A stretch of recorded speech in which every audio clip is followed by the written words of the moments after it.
자, 지난 시간에는 제가 컨설팅 자체를 건축사 사무소에서 받으셔야 된다는 말씀 드렸어요. 그러니까 컨설팅 건사무소에서 받으시고 얼마에도 거기서 하시고 그렇게 하셔라라고 말씀을 드렸고, 그런 과정을 거치시면 예산이 적정히 맞는, 그다음에 내가 원하는 규모의 건축 설계가 이제 완성이 돼 있겠죠. 그러면 설계 인허가 받으신 다음에 그 도면을 들고, 건축 도면, 구조 도면, 설비 도면 등의 도면을 들고 건설회사를 찾아가셔서 견적을 받으시면 됩니다.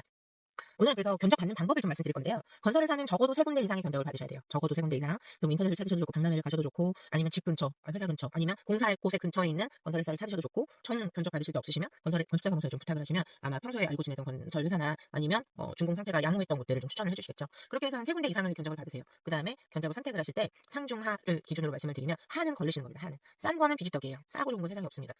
똑같은 도면을 줬는데 저렴한 견적이 나왔다는 건 둘 중에 하나예요. 견적을 잘못 냈거나, 아니면 추가 공사비를 요구할 셈을 갖고 있거나, 둘 다 적절하지 않은 상황이기 때문에 최하는 좀 걸러주시고요. 그러면 최상은 비싸니까 걸러야 되나요? 비싸니까 걸러야 되는 건 아니지만 최상의 경우에도 과도한 이익을 남겼을 수 있죠. 그래서 다행히도 견적을 아주 유사한 업체들끼리 받았다, 그래서 금액 차이도 크게 안 난다라고 하면은 이제 꼼꼼히 보셔서 걸리실 수 있겠지만, 금액 차이가 좀 나면 최고점과 최하점에 있는 애들은 걸러내시고 중간에 있는 애들 갖고 보시는 거예요.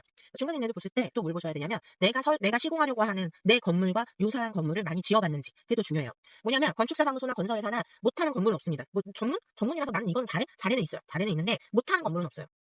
하지만 잘하는 건물은 더 잘할 수 있겠죠. 잘한다는 건 뭐냐면, 어떻게 시공을 했더니 하자가 좀 안 나더라, 어떤 마감재를 붙이니까 훨씬 좋더라, 뭐 이런 것들, 공법 같은 것들, 이런 것들을 조금 더 잘 알 수 있죠. 그래서 시공 경력이 내가 원하는 건물, 내가 지려고 하는 건물의 용도와 같은 건물을 많이 시공해본 분을 찾으셔라라고 말씀드려요. 견적은 중간 견적, 그다음에 시공을 많이 해보신 분, 그다음에 지역적 특색이 있다면, 조금 먼 지역에 사이트가 있으시다면 지역적으로 가까운 것도 굉장히 메리트가 있습니다. 왜냐하면 그 지역 업체를 하시면 지역 현황을 조금 더 잘 알죠. 그래서 조금 더 일이 수월할 수 있습니다만, 아까 말씀드린 것처럼 건축사 사무소, 건설회사는 전국 다 합니다. 그 얘기는 뭐냐면, 어차피 건설회사에서 원청에서도 하는 것도 있고 공정에 따라서 하도급을 해야 되는 경우도 있기 때문에 어차피 지역 업체를 좀 쓰게 될 거거든요. 그래서 뭐 큰 문제는 없습니다만, 지역계에 있는 업체를 선정을 하시면 이점도 분명히 있다는 거.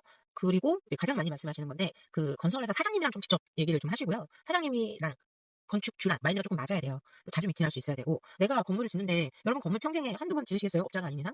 그러면 그 소중한 일을 하는 과정에서 함께하는 파트너가, 왜냐면 건설회사가 계약을 하는 순간 파트너가 되는 거잖아요. 건설사무소도 마찬가지고, 그 파트너가 나하고 대화가 좀 잘 통해야 되거든요. 그래서 좀 대화가 잘 통하고 성향이 조금 비슷하고 좀 꼼꼼하고 이러셔야 그래야 건물이 좀 잘 될 가능성이 많거든요. 그래서 지역적으로 가까운 것도 좋고, 아니면 나의 집과 나의 그 업무 영역, 뭐 그런 곳에서 가까운 곳에 있는 것도 좋고, 어쨌거나 소통이 조금 잘 되는 분을 선택하셔라라고 말씀을 드리고 싶어요. 그다음에 견적 받으실 때 동일한 조건으로 받으셔야 돼요. 근데 예를 들어서 A라는 건설사는 가구공사를 빼버렸어. B라는 건설사는 뭐 가구공사고 뭐고 다 넣었어. C라는 건설사는 어떤 경우에는 특약사항이 있다, 이걸 붙여버렸어. 그러면 견적이 다 다른 거잖아요. 그래서 견적을 받으실 때 뭐뭐뭐뭐는 꼭 포함해주세요 라는 거를 꼭 멘트를 달아야 됩니다. 그래야 동일한 견적서를 받으실 테니까. 근데 이제 그런 게 처음 하시는 분들은 익숙하지 않으니까, 그런 건 어디다가 도움을 받으셔야겠어요? 건축사 사무소에 도움을 받으시면 건설사무소가 건설 회사에다가 견적 받는 과정을 조금 도와주실 거예요. 그렇게 작업을 하시면 됩니다.